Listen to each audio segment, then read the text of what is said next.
Hi, good evening. My name is Jay Rothman. Welcome to Real Men, Real Talk Live.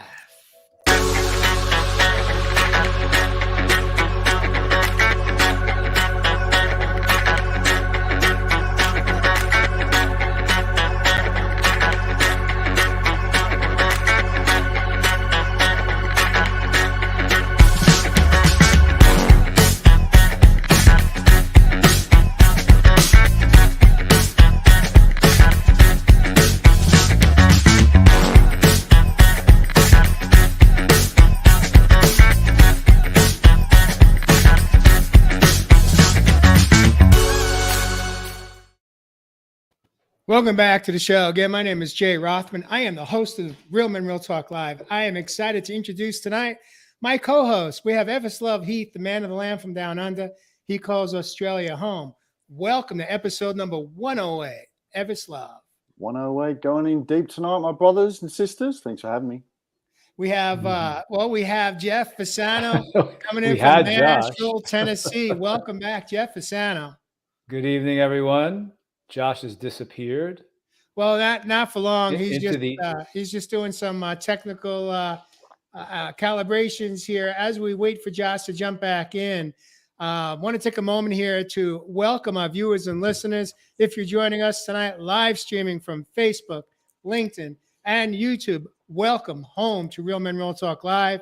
If you should hear something that you like or love, we invite you to tap your love button on your monitor and light us up. And we will do our best to answer as many questions that, in fact, may come through. And please share your comments with us. Tonight's topic is all about Josh Richard joining us from Southern California. Welcome back, Josh Richard. Great to see you guys. We got a good show tonight. So tonight's episode number 108. I was actually just yesterday thinking about how is it possible that we've had a complete loop in the last 7 days and we are back live again. It's like, where is 2022? Where is it gone? We're almost at the halfway mark of the year. June 30th is a special day in the US of A and across the world because it's the halfway mark to the end of the year. But that would be future tripping. We're going to stay in a moment tonight and deep dive into the topic around if not now, when. And so, Everslove, I'm gonna invite you to kick us off, light us up, heat us up under this tonight's topic. And we do have a special individual joining us tonight. I like to refer to him as your mini-me. What do you think, Ev? Should we introduce your mini-me into tonight's episode right here, right now? Let's roll it, brother. Let's roll do it. it. love mini. Parents did not love raise a mini-me. quitter, but they did raise a procrastinator. My parents did not raise a quitter, but they did raise a procrastinator. I've got a lot to do, and I'm not going to do it. If not now, when, brothers? If not now, when? Hey, brothers and sisters, across the other side of the pond, if you're here in the land down under, as always, from the bottom of my heart, thank you, thank you, thank you. And thanks for rolling that, Jay. Always having a little bit of fun on the reels. And I just want to say big personal thanks to my brothers and sisters that support me with the content that I provide for you guys. I have a few of you guys that message me and are quite happy with what sort of content I provide you. So it inspires me, motivates me to obviously keep actioning these for the collective out there. And really relevant on tonight's show because, if I wasn't doing it now, when would I be doing it? And what I was talking about in that particular video, I think what lies underneath when Jay was talking about this in the green room the other day through our catch up on Real Men, what I really picked up from it after digesting over a couple of days was this idea of being the procrastinator. Hey? Let they who are innocent of procrastination throw the first stone.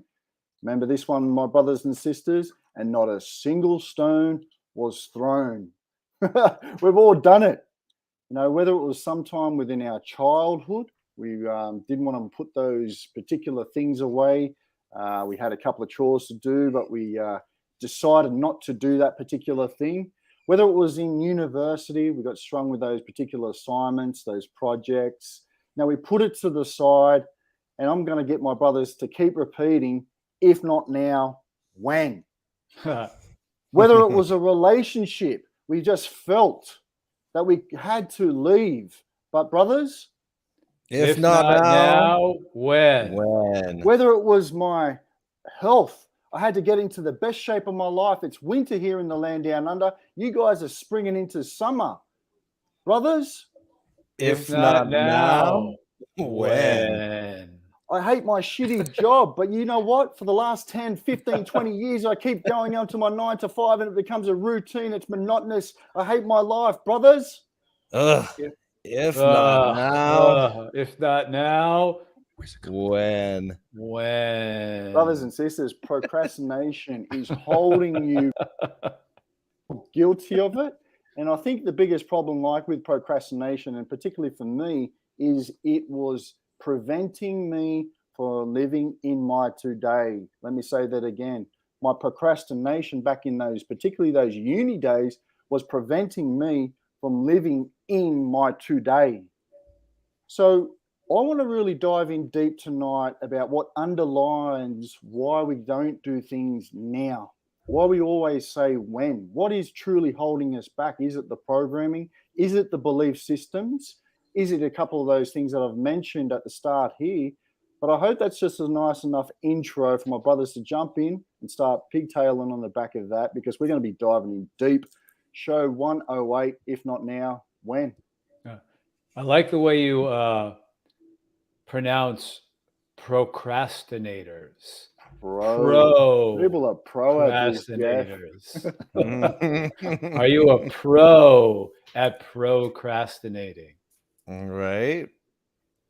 Super great intro, Ev. I mean, so many things to cover on this one. Especially for us guys too. I think, we get so stuck. I think it's so easy for us to just get in like mission mode and go mode, and then the days, the years, like Jay was just talking about, the time flies by, and what are we left with? More of the same of what we've been living, more of the same of what we've been doing. And are you happy? And is it where you really want to be? And what are those one days? One day I'll be happy when this. One day I'll be happy when that. One day when what follows that? And why not do it now? Why is it one day? Is it one day, or is it day one? And let's make it day one. So what is it? What is it that holds us back from if not now, when? Now, we can explore. I don't know that it really matters if we're talking about making let's say a career change, a job change, whether it be getting into a relationship or stepping out of a relationship, whether it be buying a home, selling a home, whether it be buying that RV because you're at the stage in your life where you're ready to travel, if that's your passion or desire that you have, whether it be buying, investing in some type of product for your home, whatever it is, like, what is it? Does it really matter what the investment is that with contemplating making? Is it how much of it has to do with money? How much of it just has to do with our old narratives? How much of it has to do with the programming that we received in our culture or in our homes or by those that have mentored or influenced us with the belief systems that we've been living in? But ultimately, what is it that blocks us from stepping into, in that moment, what feels like our passion, maybe even our purpose? What is the common denominator that blocks us from that moment where we just say, yes, I'm in now? I don't think there is a common denominator, Jay. I think it was all of the above that you just mentioned. I think there's so many ingredients into procrastination. I think it's when Evis was doing his opening, the thing that came to me was, I will do it when it's perfect. Mhm. When everything is perfect in my life, then I will make this choice. And I will continually try to perfect it and then make the jump. Whereby it's a form of procrastination, because our wounding or our defense system is, my life has got to be perfect at this moment in time to make that jump or make that leap into what I want. I'm not ready yet. What just popped into my head is, I still need to go through 2 years of therapy, and then I can have a relationship with someone. But you know what? I got to do the 2 years of therapy, and then I'll be ready for this, and then I'll be ready for that. We can keep on doing that, but it's important for us to look at. I just remember that I'm not ready to have this relationship yet, because I still need to work on myself. I still need to do this. And I'm giving examples and throwing out examples of things need to be perfect in Yeah, order to make a jump. Jeff, what strikes me, what you're sharing, what just hit me was how many married couples that have children and the relationship has become toxic, and they set this plan. Well, I'm out, but I'm going to wait till my children graduate high school, thinking that that's going to actually be a positive for your children. And from my experience, what I've learned is it doesn't matter what age the children are, they're going to be impacted. I exited out when my children were in their mid 20s. And what I will share is that, and I'm not intentionally going off on a tangent here, but this is a great example of, even when we are living in, let's say, a home that there's pain, a home that there's toxicity, that there may be even some level of abuse taking place between a married couple. And we think that delaying it for 4 or 5 or 10 years is going to actually be good for our children. And the truth is that what we don't realize in that moment is that we are teaching our children that harmful, unacceptable behavior is okay. And the longer we stay in that type of toxic environment, I'd say the more collateral damage that we are inviting our children to experience. Mm-hmm. So I say, if not now, when? I could tell you what held me back was there was a lot of fear there. It was fear around, and just in this particular topic, was around 4 or 5 different reasons that I was so scared to exit out stage left. And the truth is that 4 out of 5 of my biggest fears actually happened. But I'm here to tell you that I'm still grateful that I made that choice. And for me as a dad, now I get to witness seeing how my sons are navigating through their life, having been impacted by witnessing things that they didn't need to experience in the home. And so if not now, when? There is never the perfect time. There is never the perfect time in most of the choices that we get to make.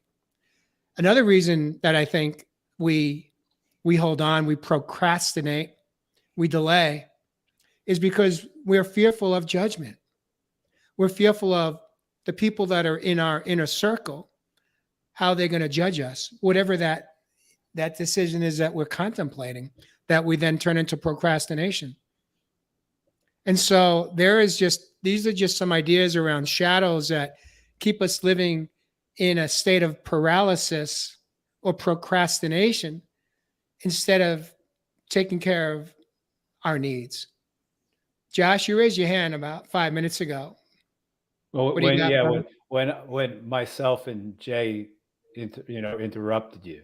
Well, if not now, when? Really? You answered it well. I mean, pretty much my answer to your question was going to be fear of the unknown. Mm-hmm. Yeah. Fear of our brains love to be able to I can't find the word for it right now, but to predict. It loves to be able to predict, and it loves that comfort. And that's why we often keep ourselves in uncomfortable situations, because we'd rather be living in a set of known, whatever the variables may be. Those knowns are more comfortable than the discomfort of fear of the unknown. So that was going to be my answer. That big old fear of the unknown. Yep. Yeah, definitely. And you think we've talked just in those few paragraphs from You Beautiful Man, we've talked about the idea and the fear of perfection. We've talked about the fear of the unknown. And we've also talked about the fear. What was that third one, Jeff, you mentioned? It was another one that you mentioned there, though. But for me, what underlies all of this and is really significant of why we don't make the moves, but we prefer to make excuses, is because of self-doubt. When we doubt ourselves, my brothers and sisters, we don't have the confidence to make these moves. That on a soul level, we know deep down within our own being that something has to be done. Yet we get paralyzed in this fear, this mindset, this attitude, which really stems from that self-doubt. And this could be, from many events that have happened in our life. So we need to really build that self-trust. We need to be able to build that self-confidence that allows us to drive the engine to start pursuing some of these things we want to do in life, or to make changes. And this may not happen overnight. What I share with clients, take one step at a time and make sure they're simple steps.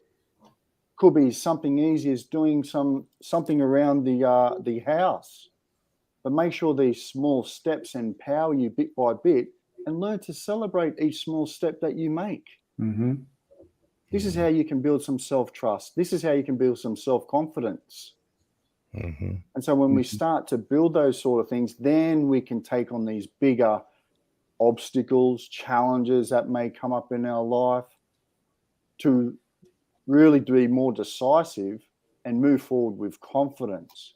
Because I know, even just from an example, and I've shared this pretty openly for the last 108 shows, my last experience in a relationship, when I was in the toxicity of that, it took me, close to a year to say that I'm happy to be single,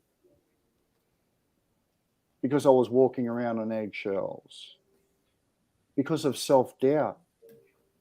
I didn't know, was I going to be okay by myself again? Was I going to be, welcomed by someone else in my life? So these are all the things that we need to work on before we even start making some of those changes. Ev, what you just said, if we know on a soul level that we need to change our life, if we know, the key word is, if we know on a soul level, which transcends the 3D, when we move into our soul space and know on a soul level that what's going on in our life right now, in my life right now, these specific aspects of it are not resonating for me. I know it on a soul level, and I know I need to make changes. So if we know it and feel it on a soul level in our heart space, it's important to remain there, because then when we move into our head, come back into the 3D, all of that conditioning and program all just comes back, and we connect with our heads, and that's where the memories of no, you're not good enough. No, you're not perfect enough. It's not ready yet. So we're denying what in deep in our soul, which is a connection to the soul plan, which is the way to move. Mhm. And the way to, when we connect in that soul space and we truly feel that, you know what, this relationship isn't resonating for me anymore. You know what, this 9 to 5 life is not resonating for me anymore. This isn't resonating for me anymore.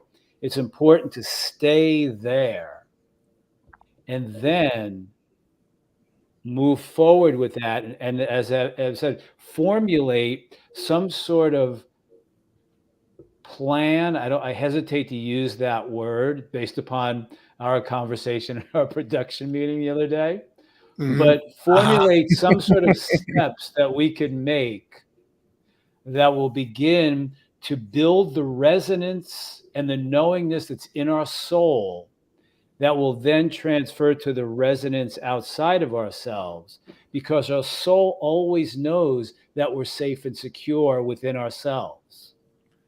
Well, our soul knows that. Yeah, Jeff, I'm gonna engage for a moment here. First of all, I want to thank you because what you just shared to me is brilliant.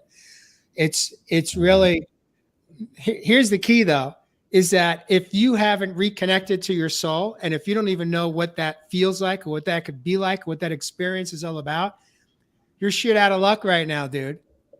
You're toast. And I'm speaking, that was me. I had no awareness. I had no connection with my heart space, with my soul space. And it was another connection that I lacked. And that was a connection with God. That was a connection leaning into faith.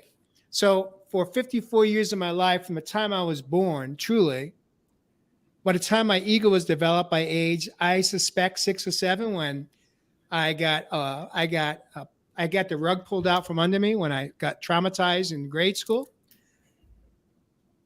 My ego took control of my life. And ego is there to protect us, but by nature, ego is lazy, and ego is really not willing to take that type of risk, because ego wants sureties. Ego wants to know that we're going to be safe.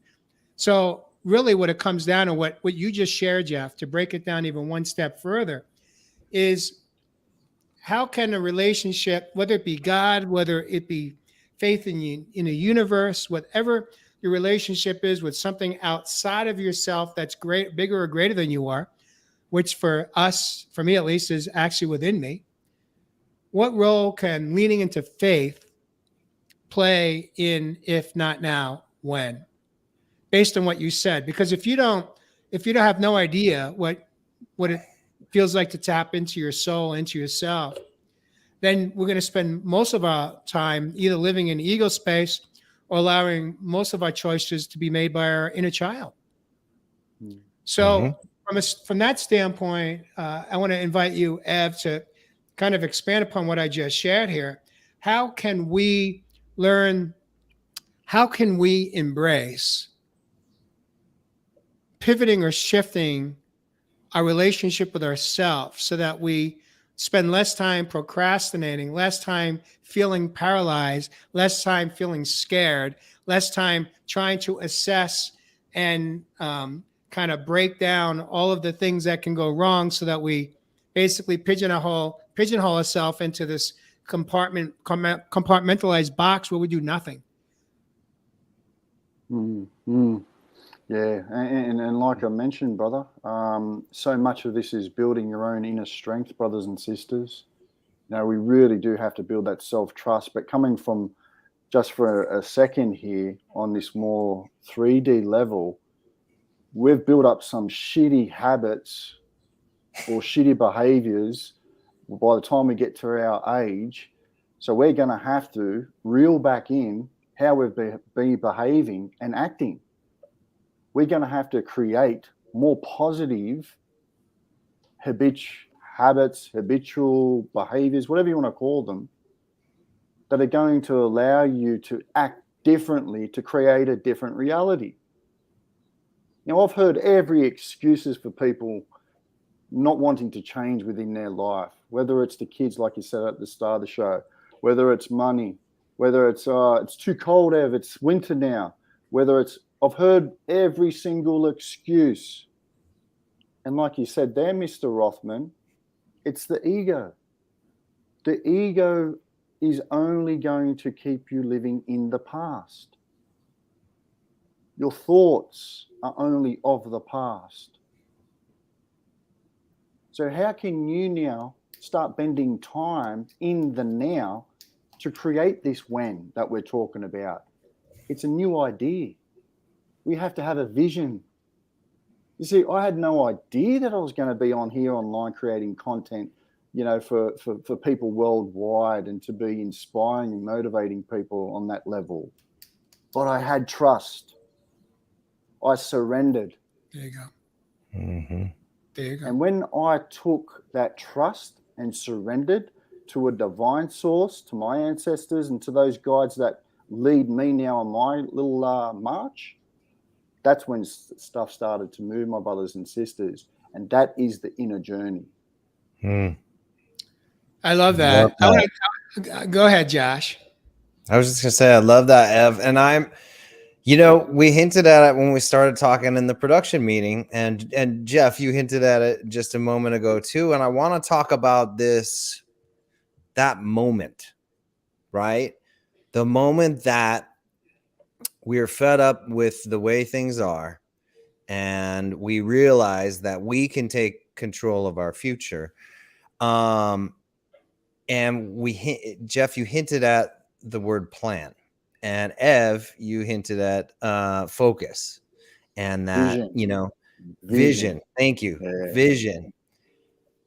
So, because here's where the Josh method on this has been to jump, get in over my head, and then have to figure it out, and it's helped me, right? Because I've taken action.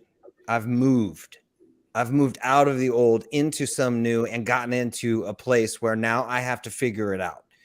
And I'll show you something at the end of our episode. If we could save like the last 10 minutes for that, it's on point. But I want to discuss with you guys because I really want to explore this space, because I think a lot of people get stuck in this space of the vision, the plan, and action, that outward movement. We've got the focus and then we've got the expansion.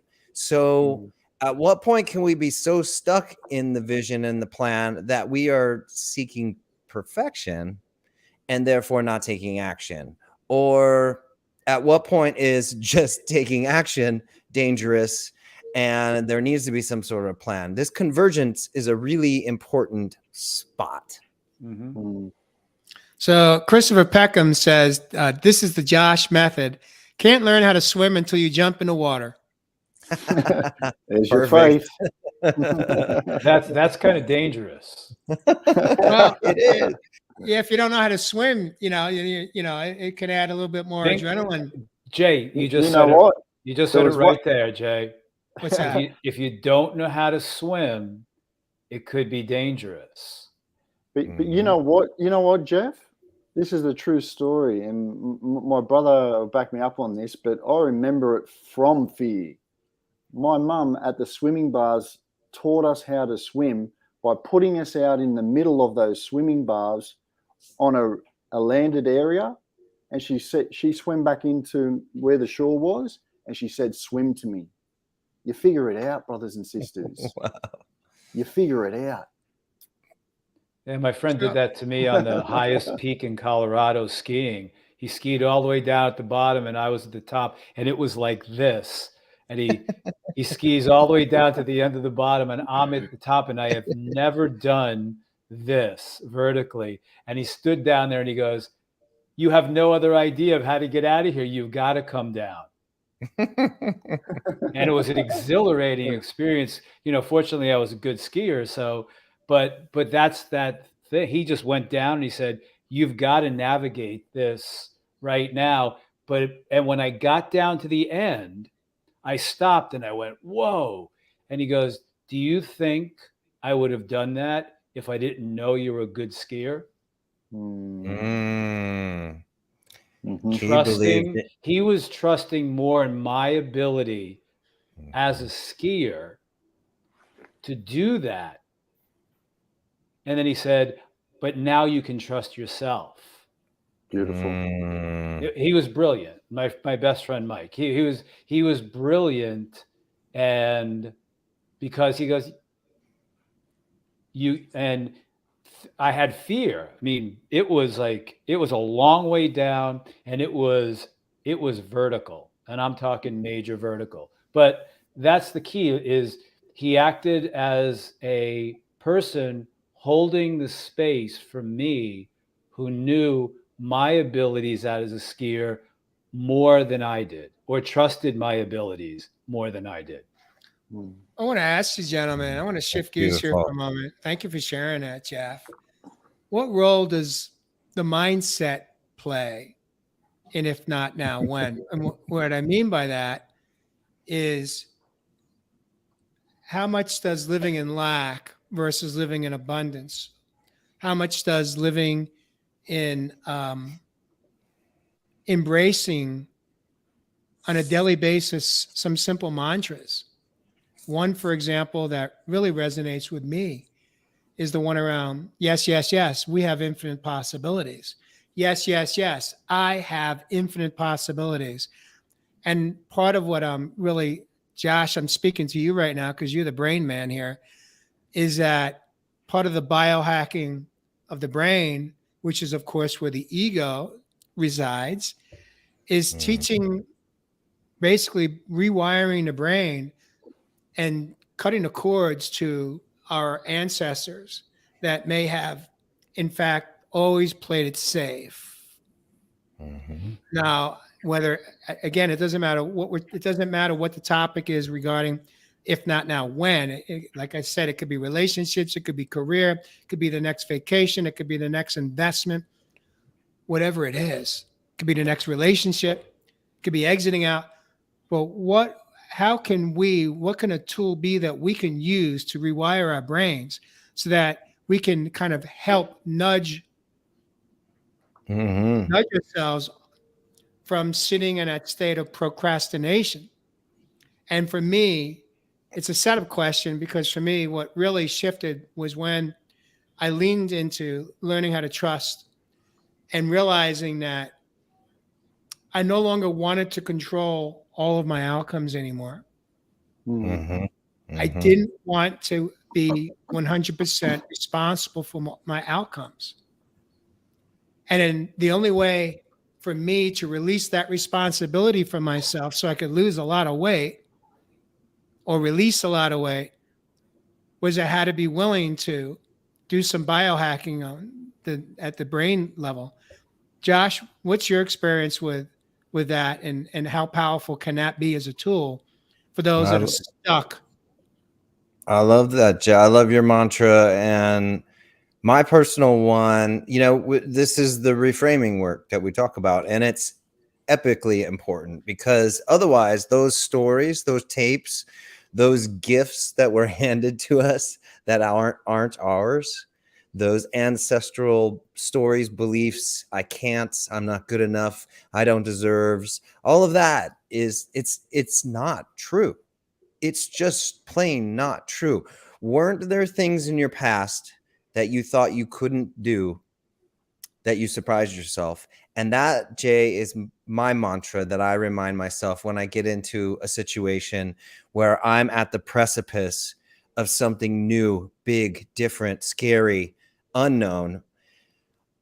I catch myself in that thinking when my brain is running those tapes and saying, "Who are you to do this? You don't have any experience doing this. What are you thinking? Why do you think that you can do this?" I remind myself that I have done dozens, if not maybe even hundreds of things in my past now that I was terrified of getting into, and that I didn't know how to do, and several really big ones. So I draw on when I don't have the confidence currently in me in something, like Jeff had the confidence from his friend, but the confidence wasn't in you yet, Jeff, going down that slope until you got to the bottom. And that's often the case, right? Is when we're at the beginning where we need the confidence, it's just not there. So I remind myself that there are those really big things that I achieved in my past and surprised myself that I was able to do and actually did it pretty well. So why is this any different? And that's where the trust and surrender comes in. I trust in myself, and that There you go. in the unknown inside of me, I trust that. And I move forward with that alone. And more often than not, I surprise myself. I love that. Mm. I love that, Josh. I want to take a moment here to acknowledge the fact that we have witnessed just this year with you, when, for example, you actually had an opportunity to jump into a project in your business, and you actually turned it down, even though it was going to provide you with a sense of safety, financial safety, for a short window of time. But you made a conscious, aware decision to say no thank you to that, because in that moment you were on such this high buzz trajectory of you were uncovering a lot of self-awareness, a lot of healing. You were in flow, and you realized that was going to sabotage or take you out of the space that you were in, knowing that you had no idea what that was going to mean from, let's say, that window of time from a financial standpoint. And it's your story that I brought up. However, it really, I am sure that you learned a lot about yourself through that 2 or 3 month window, because you said, if not now, when? Christopher Peckham's another one who recently pivoted. He had spent years studying and mastering the art of being a vegan chef, and to the point where it was his passion and purpose, but something shifted for him as our viewer. And this is his story, where he recently exited out of the restaurant industry, and at least in the moment, he's still in a honeymoon period. He is at peace. He says, basically, we had dinner with him earlier this week, and he was like, you know what? Like, I'm living a dream right now. I'm at peace with leaving something that was no longer serving me. It was no longer aligned with me. He didn't say this. I'm putting words in his mouth, but this is Jeff Fasano speaking through me, channeling through me to you, Christopher Peckham, which was, it wasn't aligned with you, with your soul. And here's another example, was when Mary, my partner, had spent years in many different businesses, truly around children and seniors. And when I realized how talented she was as a cook, as a chef, as an artist with food, and I said to her, I got this intuitive hit, like, basically, you need to put yourself out there. And she said, well, what would that look like? And I basically said, start. And she's like, well, I don't know. I need to think about it. There was that moment of procrastination on her part. But you see, in that moment, I was your friend, Fasano. In that moment, I saw her skill set. I saw her talent. I saw her passion. And I saw it as her purpose, even though she was there, but she was like, ooh, uncomfortable. And so, we didn't plan a whole lot. When she got the first hit, when she got the first booking, she's like, well, now what? I was like, we start, we'll figure it out on the fly. But what that meant for us is that we always show up 100%. We always show up awake, aware, with one intention, is to always take care of the customer's needs. Yep. And create an experience that they may never have experienced before. And I have had a few conversations guests that have passed through that are aware of my business, and they ask me, basically say something to the effect like, well, being in corporate America for close to 40 years, that must have really helped you launching, pivoting and reinventing yourself or rebirthing yourself, as I like to call it. And my answer is absolutely not. There is almost nothing that I want to take from 38 years of an ego-driven career that created a lot of wealth, but didn't serve me and my health. And so when I launched my new business, which is around transformational coaching, I didn't want to apply the same set of rules of engagement because there was no soul there in that at all. It was all about the mighty dollar. It was all about greed. It was all about winning. I'm not in the business of winning anymore. I've already won. How I've won is I'm alive today. How I've won is I'm healthy today. How I've won is I've got a story of inspiration to share with others that are ready to wake up. So we don't have to have everything in order. We just have to trust that if we show up and when we show up as our authentic self, connected, mind, body, and soul, we're more than enough. You know where the paralyzation starts is trying to figure out, and what you just said about Mary, what will that look like? Which is in our minds, we want to know, we realize that I've got to shift my life. I've got to change. I've got to make a decision, which is in our heart. But then we go right into our mental bodies and want to know how, what, when, where, and who. Yes. The most important thing to ask yourself is why. There you go. Once we know the why, and believe me, I when I left the corporate world after 18 years of being in it, when I turned 40, I knew why I needed to do that. I didn't know how, what, when, where, or who. All of that takes care of itself as we just follow the path.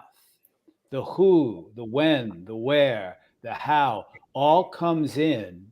But if we really sit with the why, which is in our heart space, There you go. then we can then the choice becomes easier. But if we go in and get paralyzed in our minds of how, what is this going to look like? When is it going to happen? Who? And all that good stuff. Folks, that's the journey.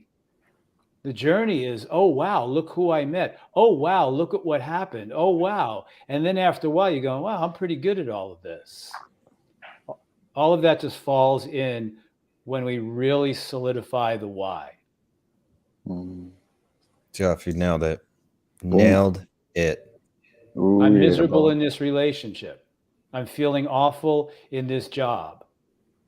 Why? Okay, I need to shift this. Why? Write down why.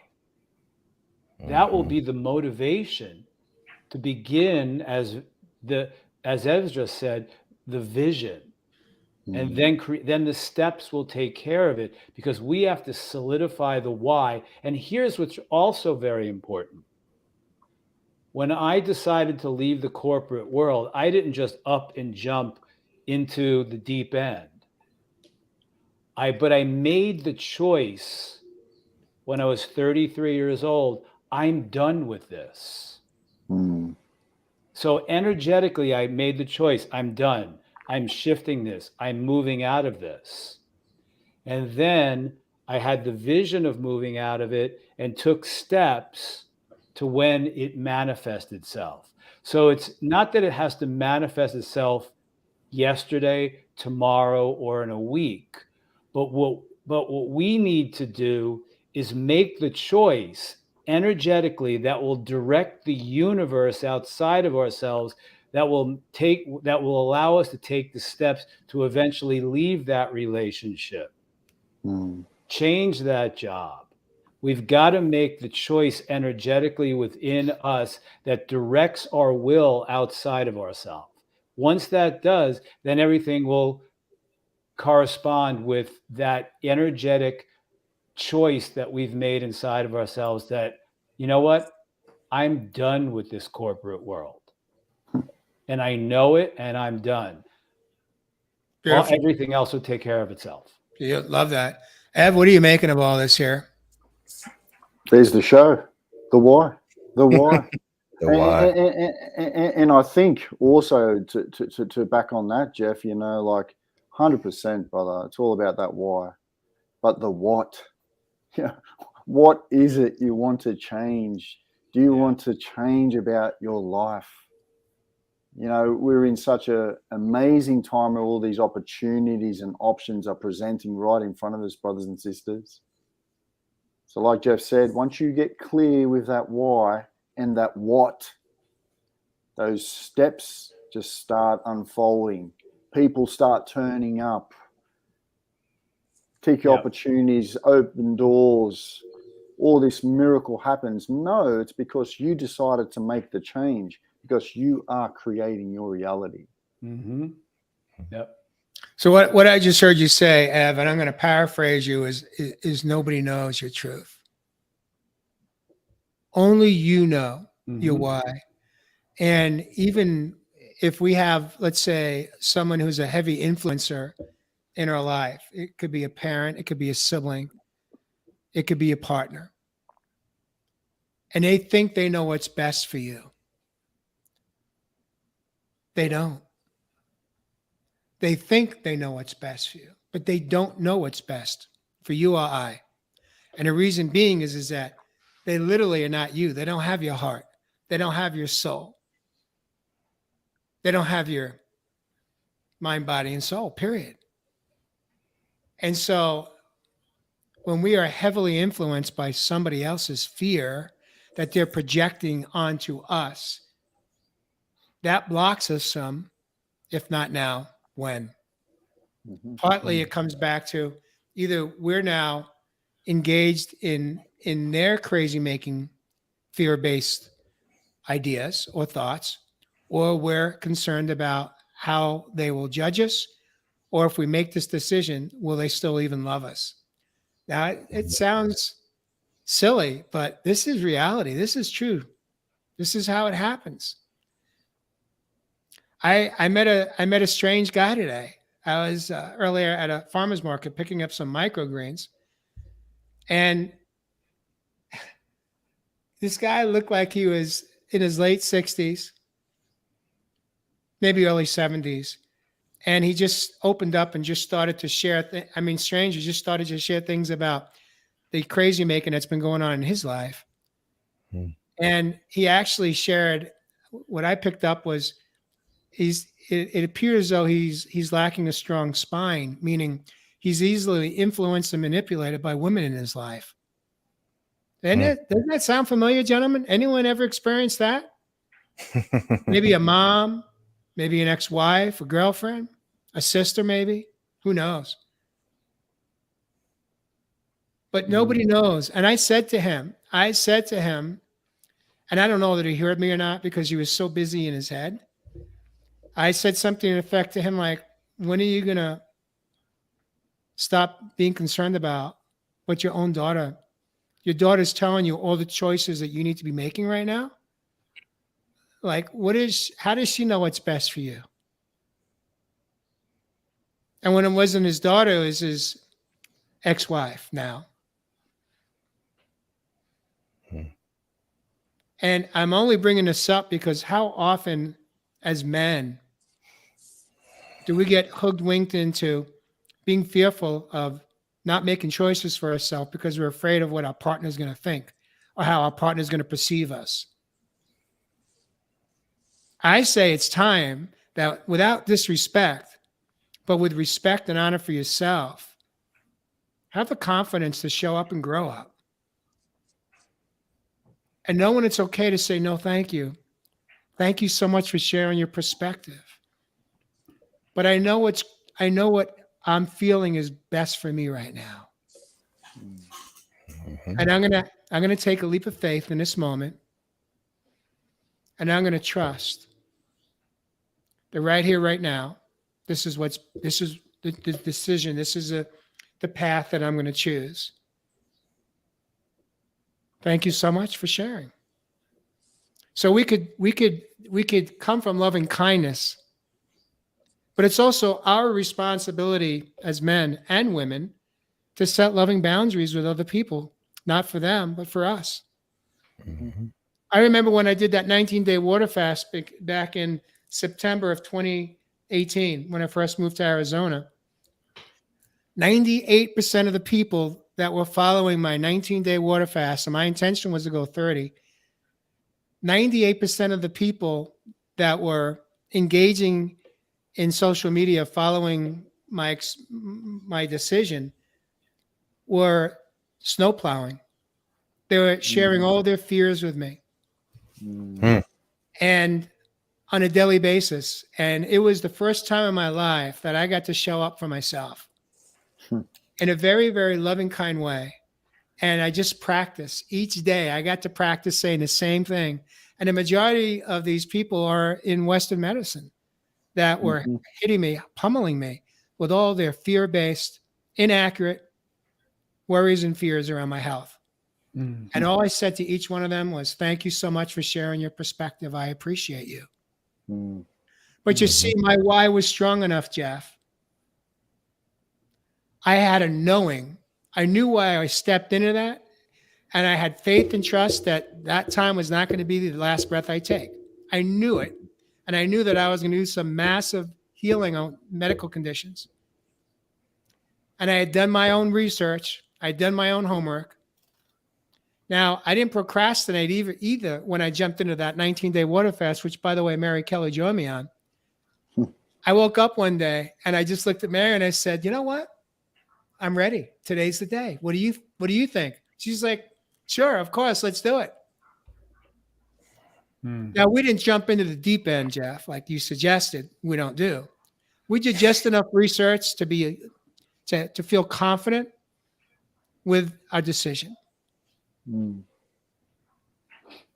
So it's really important, if not now, when, is that we have to have the confidence. We have to believe it. Our why has to be at a 9 or a 10. And if that moment we're in conflict, we're in a conflict and we're not sure, that means that you probably should pause. And not until you're 100% sure in that moment that you know, yes, yes, yes, I'm ready for whatever that is. I want to switch gears here as we're approaching 8 minutes to the hour. Josh, there's something you want to set us up for what we're about to see? Because none of us, this is all new. None of us have seen what you're going to share on the screen. Yeah, man. Looking forward to this, brother. Surprise. The setup on this is, okay, I'll take you back to a time. We were September 2020. I had been living in a hotel room in Vegas for 2 solid months, producing the show Shark Tank inside a bubble that production had created for us to be safe. And so that we would avoid COVID that was raging outside and all the fear and all of that going on. And I realized inside that bubble that I had missed my whole 30s. I had lived the one days. And one day I would be able to travel and work from a beach on a laptop like I had dreamed for so many years. And I worked so hard to get there and it didn't work out. But I was in the aftermath of, that startup that I was trying to do to get me to that point. In the aftermath of that, I was waiting for it to be perfect again. And I realized in the bubble, I was like, here I am in my 40s and I don't want to be 50 and say the same thing about my 40s, that I missed it all for one day. And that was powerful enough to move me to action.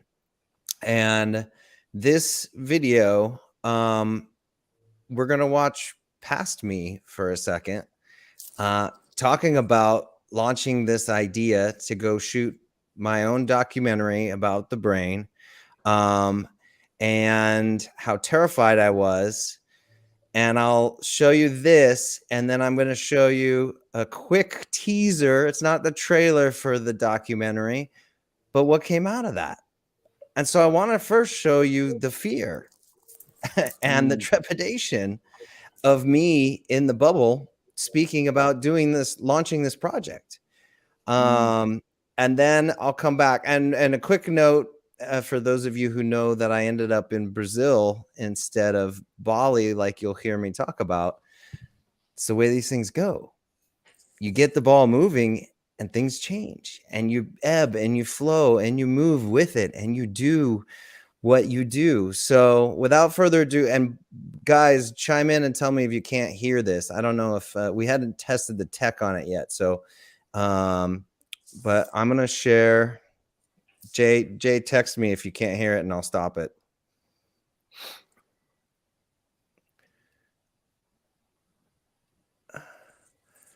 All right, here's 2022 me, or 2020 me, sorry. So while I was living in this bubble and living so small, I've been contemplating, why can't I have that life now? Why can't I live on that beach? Why can't I work from the sand? Why do I have to wait until everything's in place? It's these beliefs, it's our brain, it's these thoughts that we get caught in. And I started thinking outside the box and said, what if I just go home, pack up all my things in LA, put it in storage, and just go?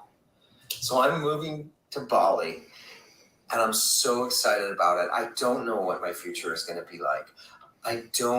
And I am scared shitless, and this is terrifying. And I've never done anything like this before in my entire life. I've traveled, but I haven't traveled tons.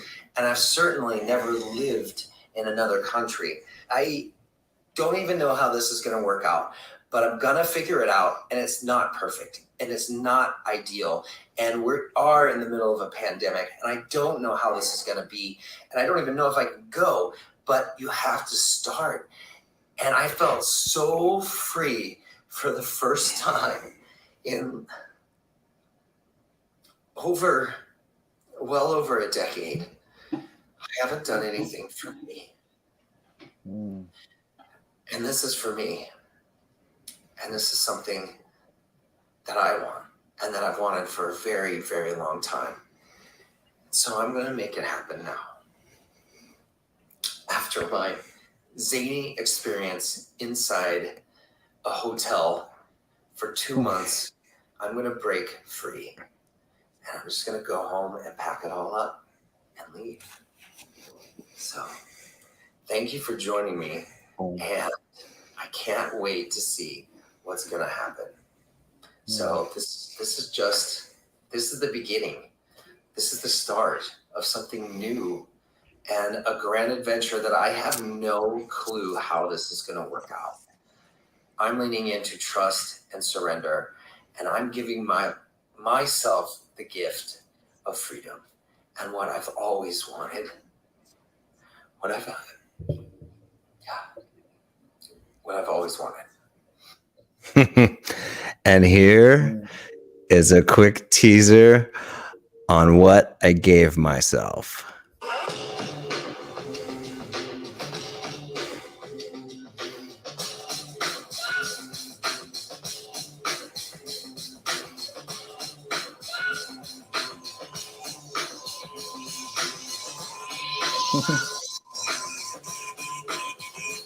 As dorky as it sounds, I studied neuroscience for the 4 years after.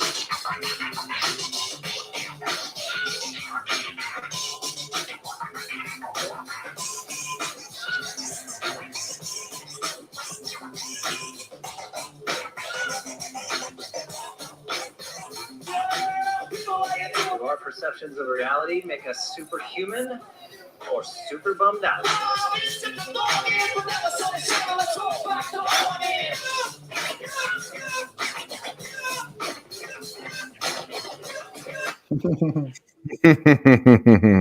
Wow, man.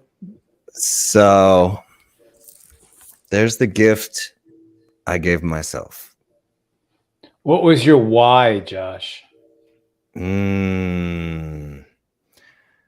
My why was, well, it's tough. It's a two-parter. My why for making the film was to wake people up to the power that we have, the power to change our own lives, and that we don't need anything outside of us to do that.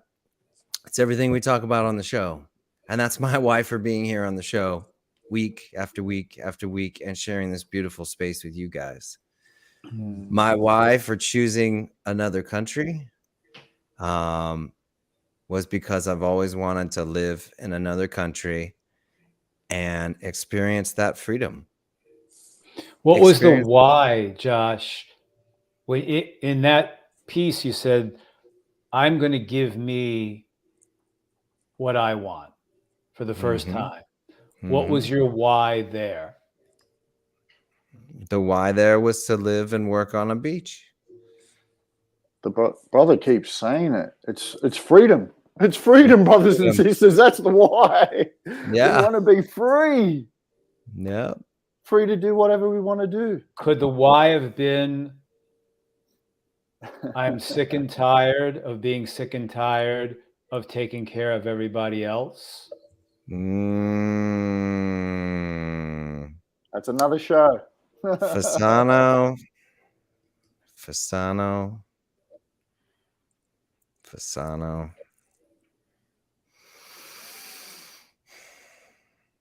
Yes.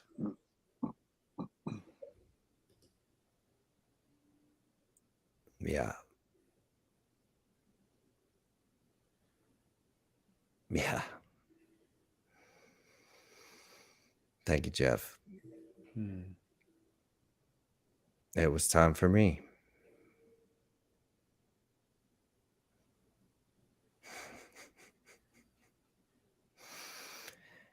And you know what?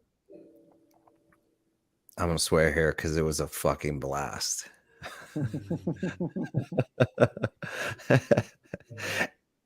And it didn't turn out anything the way that I had planned, but it was amazing. And I can't wait to share that project of me with the world. Oh, wait. The why is always within us. It's not out there. There you go. I want to take a moment here to bring us back into this moment right here, right now. A couple of things. I want to thank all of our viewers for joining us this evening on this topic of critical mass. If not now, when? What are we waiting for? What are we scared of? Are we scared of failure or are we scared of success? There is nothing to fear except fear itself. And when we understand, when we are willing to embrace our truth, willing to embrace our why, we have the gateway to inner freedom. You deserve this. This is your birthright. Right here, right now. I want to thank all three of my co-hosts, Jeff, Evis, and Josh, for joining me this evening. A couple of things I want to share. This past Monday, we released a podcast, our first time that we as Real Men Real Talk Live joined another podcast, Rachel Fiore, Masters of Self University, where it was her podcast, I think number 10 or 11 or so. And if you missed it, feel free to pick it up. Either we posted it on our Real Men Real Talk Live community, as well as on our main page, Real Men Real Talk Live, and Facebook. It's also available on YouTube. And it was an amazing show, really around how to begin to tap into love of self. And exciting news to share. We have agreed with Rachel to invite her back on average about once a quarter to join us in our studio to continue deep diving into conversations, including the feminine divine, with Rachel joining us as a mystical therapist and spiritual therapist. And she will be joining us next Thursday evening.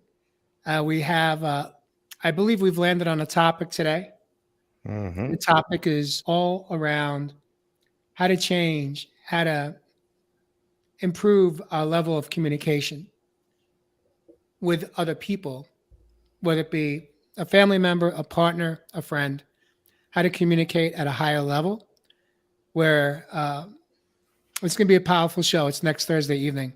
So join us next week when Rachel Fiore will be with us on Real Men, Real Talk Live. And I want to thank each one of you for joining us this evening.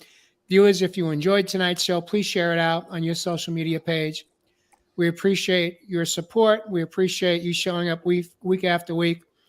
And if nothing else, if not now, when? We'll catch you next week on Real Men, Real Talk Live. Peace and blessings.